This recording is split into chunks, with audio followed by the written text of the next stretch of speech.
والله ما ينفعك في هذا القبر وفي هذا البيت الحقيقي إلا ما قدمت في هذه الحياة الدنيا بين يدي الله عز وجل. حترقد في قبرك، حترقد في قبرك كم؟ إذا أنت بتعيش 100 سنة ممكن تنام في قبرك 1000 سنة، ممكن تنام في قبرك 2000 سنة، ممكن تعيش في قبرك 10,000 عام.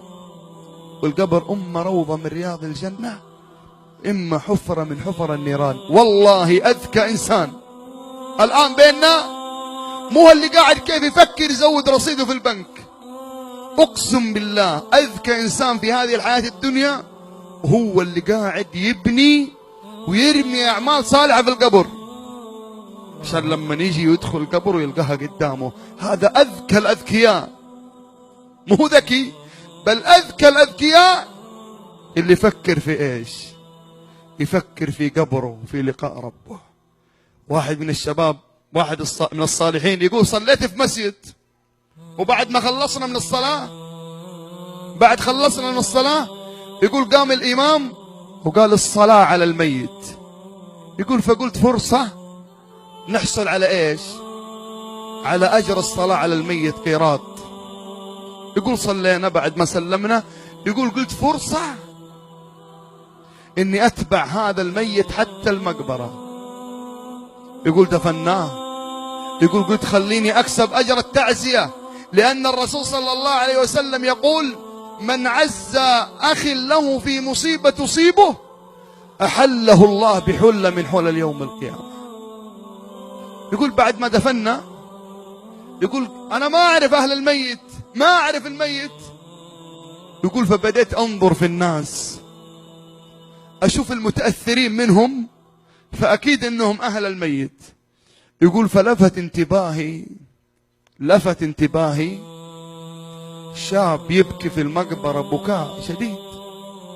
يقول فجيته ونظر فيه بلحية شماغ وثوب قصير. يقول وأنا أعزيه قلت له عظم الله أجركم وأحسن الله عزاءكم وغفر الله لميتكم وهذا هو حال الدنيا. يقول فنظر فيا وقال لي يا شيخ تعرف مين الميت؟ يقول قلت له لا والله ما أعرفه.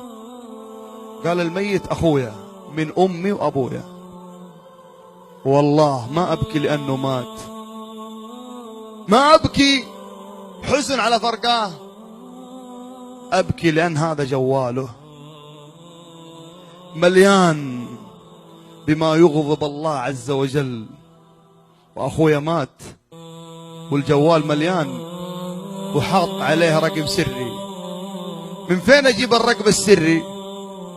والرقم السري اندفن مع صاحبه في قبره. وهذه المقاطع والروابط اللي مالي بها الجوال وقاعد ينشرها الآن هو في القبر. وسيئات تجي من الهند ومن الخليج ومن أمريكا ومن أوروبا. ليه؟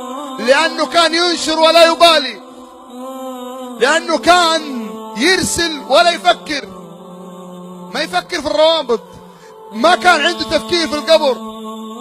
لو كان عنده تفكير في القبر وفي هذا المكان اللي حينام فيه أقسم بالله ما يطلع من الجوال إلا ما يرضي الله سبحانه وتعالى. اشتغل قبرك. وبعض الناس والله العظيم إنه ينام في القبر وراح تدخل عليه حسنات كل لحظة وكل حين. ليه؟ لأنه كان شغال، هذا رابط قرآن وهذا إعلام محاضرة وهذا حديث وهذا تذكير بالصيام اثنين وخميس وهذا مقطع مؤثر نشرها وخرجت من جواله وقاعدة تنتشر. وهذا علم جاهل علمه كيف يصلي، وعلم فلان كيف يحج وكيف يعتمر، وهذا كله في ميزان حسناته لأنه كان يفكر في هذا القبر. طيب